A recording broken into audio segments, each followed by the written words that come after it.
अस्सलाम वालेकुम स्टूडेंट्स, आज का हमारा टॉपिक है फ्रैक्शन। पेज 47, एक्सरसाइज नंबर है 1।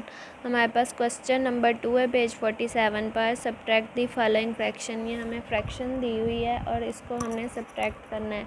तो सबसे पहले आप देखें कि हमारे पास ये मिक्स फ्रैक्शन है, तो हम इसको इम्प्रॉपर फ्रैक्शन में कन्वर्ट कर लेंगे। वो किस तरह हम करते हैं कि हमारे पास जो डिनोमिनेटर होता है इसको हम साइड वाले होल से मल्टीप्लाई करते हैं। तो 24 को यहाँ पे हम 2 से मल्टीप्लाई करेंगे तो हमारे पास 48 आ जाएगा। 48 में ये 13 ऐड होंगे तो हमारे पास क्या आएगा, 61। और जो नीचे डिनोमिनेटर होता है वो ऐसे ही हम नीचे लिख देते हैं माइनस, और ये वाली फ्रैक्शन साथ ही हम नीचे उतार लेंगे। और आपको पता है एक बात के पिछली वीडियो में भी आपको बताए थे कि एडिशन हो या सब्ट्रैक्शन हो, हम फ्रैक्शन को उसी सूरत में माइनस कर सकते हैं जब हमारे पास डिनोमिनेटर सेम हो, या प्लस कर सकते हैं जब डिनोमिनेटर सेम हो। लेकिन यहाँ पे डिनोमिनेटर सेम नहीं है, यहाँ पे डिफरेंट है, तो हमने इनको सेम बनाना है। सेम किस तरह बनाना है, हम एलसीएम लेके सेम बनाएंगे। तो यहाँ पे एलसीएम लेते हैं 24 और 18 का।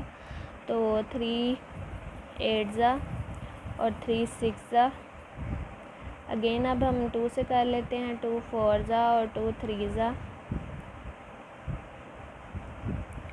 2 2 ज़ा और 3 एज इट इज़ आ जाएगा, और 2 1 ज़ा और 3 ऐसे ही आ गया है, और 3 1 ज़ा आ गया। अब हमने क्या करना है, ये हमारे पास जो साइड पे नंबर्स आए हैं, हमारे पास प्राइम फैक्टर्स आए हैं, इनको आपस में मल्टीप्लाई कर लेना है। 3 2 ज़ा 6, 6 2 ज़ा 12, 12 2 ज़ा 24, और 24 3 ज़ा 72 होता है। तो इट्स मीन हमारे पास एलसीएम क्या आया है, 72। जो हमारे पास एलसीएम आता है इसका मतलब है कि इनके डिनोमिनेटर्स में 72 होना चाहिए था, जो कि नहीं है। तो इसका मतलब है हम खुद बनाएंगे नीचे 72। वो किस तरह बनाएंगे कि हमने देखना है 24 के टेबल पर 72 कितने टाइम आता है, और इसी तरह नेक्स्ट हमने 18 के टेबल पर देखना है कि 72 कितने टाइम आता है। तो हम लोग क्या कर सकते हैं कि हम लोग डिवाइड करके देख सकते हैं। जो हमारे पास एलसीएम आया है उसको डिवीज़न के अंदर रखें और हमने 24 से इसको डिवाइड कर देते हैं। तो ये देखिए यहाँ पे मैंने वर्किंग की हुई है। 24 3 जो है हमारे पास 72 होता है। तो इसका मतलब है कि ये जो 3 है इससे हम यहाँ ऊपर नीचे मल्टीप्लाई करवाएंगे। और सेम इसी तरह अब आपने देखना है 18 के टेबल पर 72 कितने टाइम आता है, आपको नहीं पता कितने टाइम आता है, तो हम 72 से 18 को भी डिवाइड करवा देंगे। तो 18 के टेबल पर 4 टाइम आता है 72। तो अब इसका मतलब है हमने यहाँ पे ऊपर भी और नीचे भी 4 से मल्टीप्लाई करवा देना है।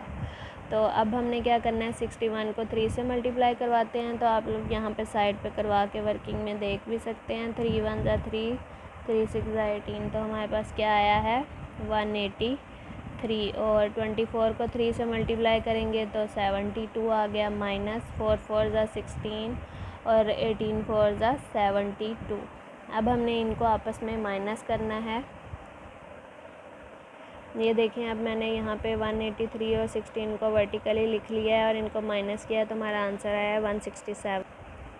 तो 167 को अब मैं यहाँ लिख दूँगी, और नीचे वाला जो नंबर है इसको ऐसे ही 1 टाइम कॉमन लेके लिख दूँगी। अब हमारे पास ऊपर नंबर जो न्यूमरेटर है वो बड़ा है और डिनोमिनेटर जो है वो छोटा है। तो हम क्या करते हैं कि 167 को अंदर रखूँगी और 72 से डिवाइड कर दूँगी। तो यहाँ पे मल्टीप्लाई करके देख लेते हैं कि क्या हमारे पास 2 टाइम क्या आता है 72 के। 2 2 ज़ा 4, 2 7 ज़ा 14। तो क्या आया हमारे पास 144। तो 3 टाइम भी करके देख लेते हैं। 3 8 2 ज़ा 6 और 3 21। 2 16 बड़ा वाला है, तो इसका मतलब है हम 2 टाइम ही करेंगे। यहाँ पे 2 आएगा और यहाँ पे 144 आएगा। 7 में से 4 माइनस किए तो 3 आ गया, 6 में से 4 यहाँ 2। अब हमने इसको जो हमारे पास आंसर आया इसको भी फ्रैक्शन की फॉर्म में लिखना है। वो किस तरह लिखते हैं कि जो हमारा ऊपर क्वोशंट होता है ये हम साइड पे लिख देते हैं, हमारा होल नंबर बन जाता है, और जो नीचे रिमाइंडर आया होता है ये हमारा न्यूमरेटर बन जाता है। और जो नीचे होता है, जैसे यहाँ 72 नीचे था तो यहाँ भी नीचे ही, इस वाली फ्रैक्शन में भी नीचे ही रहेगा। अब ये हमारा आंसर आ गया है। अब हम आंसर जब हमारा आ जाता है तो हम देखते हैं कि क्या जो ऊपर नीचे डिनोमिनेटर और न्यूमरेटर आए हैं क्या ये दोनों किसी सेम टेबल पे आएंगे। नहीं, ये सेम टेबल पे नहीं आएंगे, क्योंकि 23 जो है वो एक प्राइम नंबर है और ये अपने अलावा या 1 के अलावा किसी और के टेबल पर नहीं आता, तो हम इसको आगे सॉल्व नहीं करेंगे। यही हमारा आंसर है।